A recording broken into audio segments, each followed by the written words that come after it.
Greetings, provincial viewers. This is Tovros Pazan with the iPadBoardGames.org review of Province.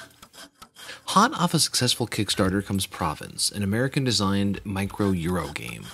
Described as the offspring of Le Havre and Agricola, Province casts you and your opponent as the rival noble families of a new colony, vying to be the most influential in its origin. Can you lay down the foundation? Province's setup is simple enough. All the action relates around a roundel that starts with 3 neutral workers. Each turn you may move each worker 1 space on the roundel, producing either labor or money. Both resources are necessary to build one of the 8 buildings in the game, and several of the buildings must be built before the more advanced versions can be built. 2 units of labor can also be converted into 1 unit of currency. This is important, as only currency can carry over from turn to turn.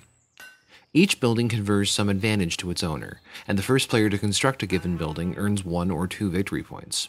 Some buildings also grant additional workers. The camp and village each create a new worker that either player can utilize if they own the corresponding building, and the harbor can allow you to purchase pirates that only you control. There are also 5 goals, randomly selected from a collection of 10. The first player to complete a given goal will also receive the victory point for it.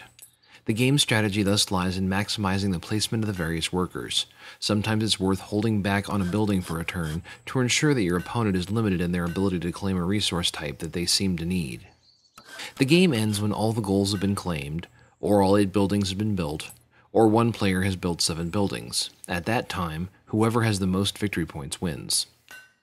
It's worth noting that Province is designed to be played in 10 minutes or less, so it was never meant to have the epic scope of, say, Eclipse. With that said, the app does have a couple of strikes against it. The game's rules are conveyed only through an interactive tutorial. The rules are not accessible from the app, nor is a link provided to download a PDF. The tutorial does a good job with teaching the basics, but there is absolutely no reference available during play.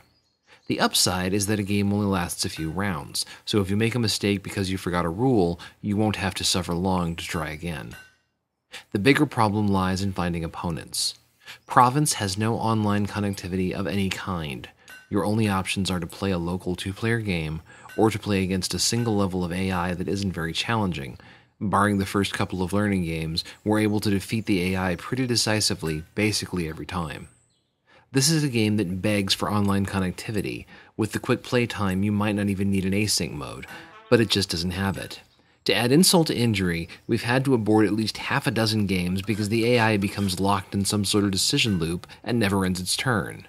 To add insult to injury, the game also features an ad screen hawking the physical version that intrudes from time to time, expected in a free adware game, somewhat eyebrow-raising in a $5 premium app. Province is a decent enough microgame, and we can see where its high portability and quick playtime would lend itself well to a physical implementation. Once the bugs are ironed out and online play is added, the same is true of the digital implementation. Until then, it doesn't really have a niche. Fans of the game will quickly, easily, and repeatedly crush the AI. But without an online option, existing fans are likely the only ones who would shell out $5 to not have to carry the physical version around with them. And since there's no iPhone version, the portability factor might actually go down unless you always have your iPad handy. Of course, as that physical version costs only twice what this polished but unfinished app runs, we have to think that's the better deal, unless and until better AI, online play, or both make an appearance in an app that's free of bugs. The look and feel are fine. Time to get the tech in line.